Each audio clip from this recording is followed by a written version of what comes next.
Bienvenue dans ce tutoriel, partie 2, concernant la bibliothèque HTTP-Nling pour N262.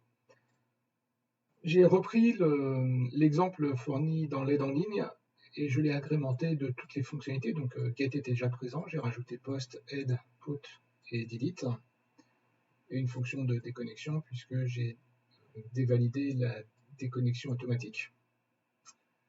J'ai également rajouté un client DNS de façon à pouvoir ne donner que l'adresse IP du site auquel nous nous connecterons, et ainsi l'adresse IP du site arrivera directement via ce client DNS dans le contrôleur.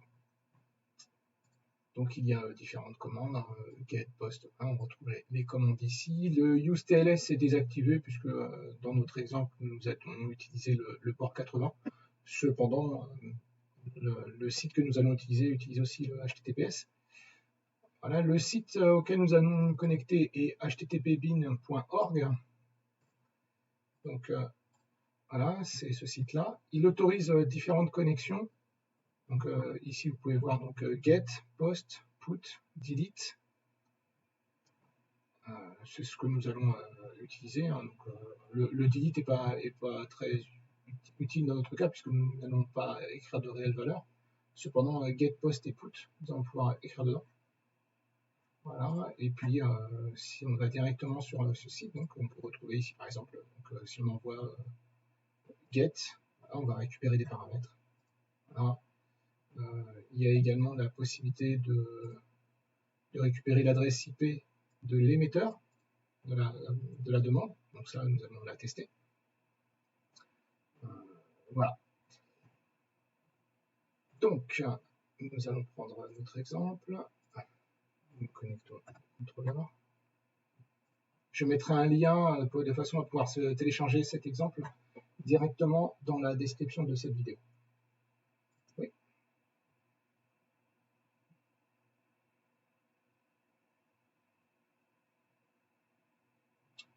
Voici, donc voilà. Donc le principe est juste d'envoyer une requête de commande de façon à se connecter. J'aurais dû changer le send dans connect request. Je vais le faire immédiatement, ce sera plus simple. Voilà.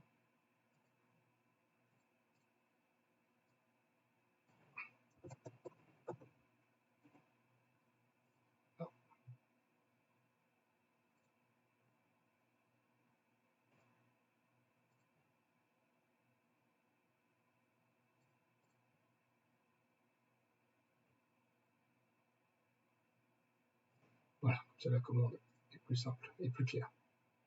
Donc, je me connecte, CTRL F7, oui. Ici, nous voyons que l'adresse IP a été récupérée et nous sommes déjà connectés, c'est-à-dire que nous nous trouvons dans cette phase ici, connected. Donc, je vais réduire toutes les commandes à part get, de façon à les utiliser les unes après les autres. Voilà, on voit donc le site qui est ici, httpbin.org, la commande get. Si on avait des valeurs additionnelles à rajouter, on les mettrait ici. Voilà, et nous aurons la réponse dans sResponse. Et après, dans response available, on aura une analyse qui sera faite en automatique. Et nous irons voir les différentes valeurs. Ah, et donc get. Oui. Voilà, donc nous avons une réponse. On va aller la voir ici.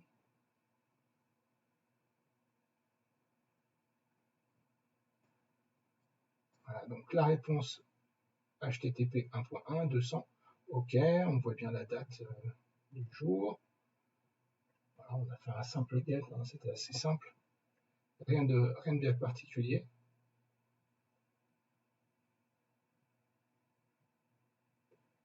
Voilà.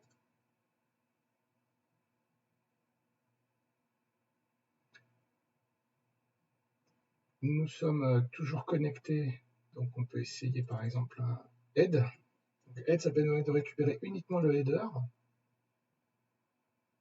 c'est-à-dire la partie de départ de la réception. Donc si je vais plutôt dévalider ce qui a été reçu précédemment, voilà, et relancer le header.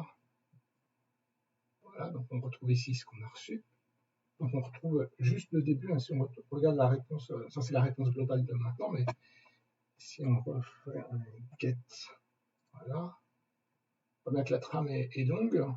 Si on refait un head, la réponse est plus courte. C'est normal puisqu'on récupère que le header, c'est-à-dire l'entête de la trame HTTP. Voilà. Donc maintenant, ce que nous pouvons faire, je vais réduire ça. Donc on peut faire un post. Donc post, en fait, il faut envoyer des données supplémentaires. Voilà, du contenu en fait. Donc on va écrire, par exemple, ceci est un test. Voilà. CTRL F7. Oui. Et nous faisons un post.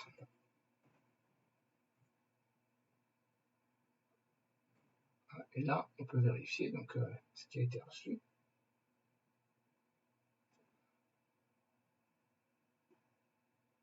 Alors, c'est peut-être pas vraiment très simple à voir. On a bien une réponse. Et normalement, voilà. La trame, la réponse contient ce qui a été transmis. On voit bien le ceci est un test. Voilà, rien de bien particulier.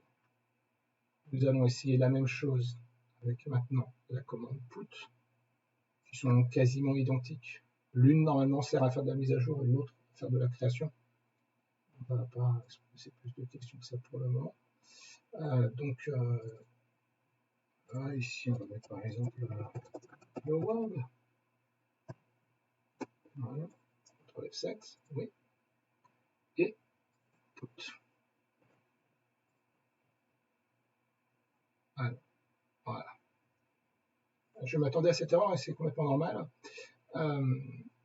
Donc nous sommes passés en erreur tout simplement parce qu'il y a un temps maximal de vie de la connexion entre notre contrôleur et le serveur HTTP qui est en face.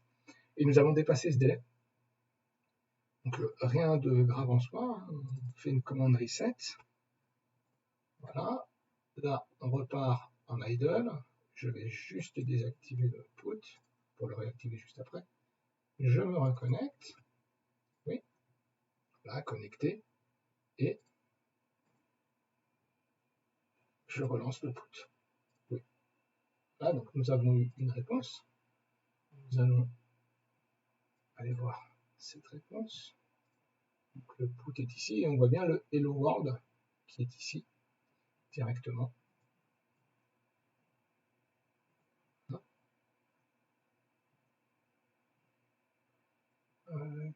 Comme je vous l'ai dit tout à l'heure, le delete, on ne va pas l'utiliser. Par contre, on peut utiliser le disconnect.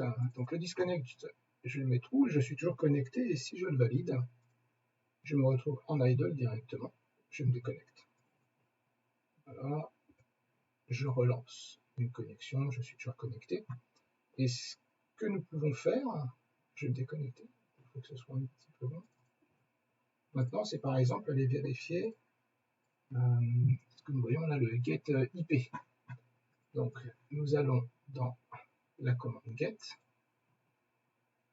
Voilà. Et ici,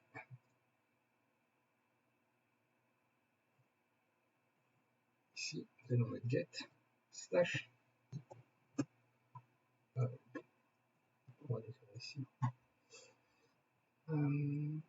Get, voilà, slash IP.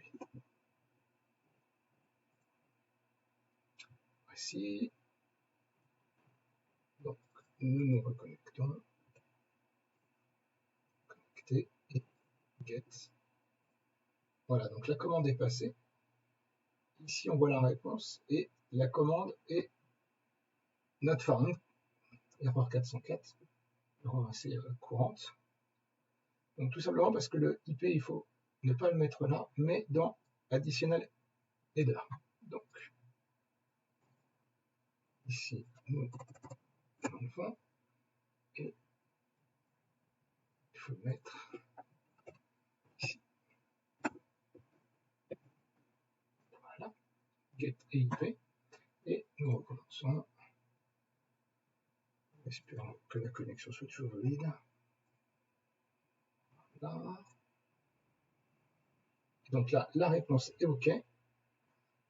On va aller voir la réponse ici, voilà.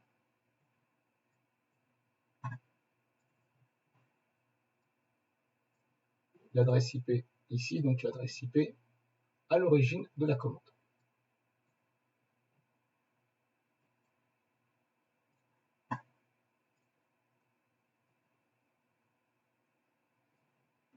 Voilà, ce tutoriel est terminé.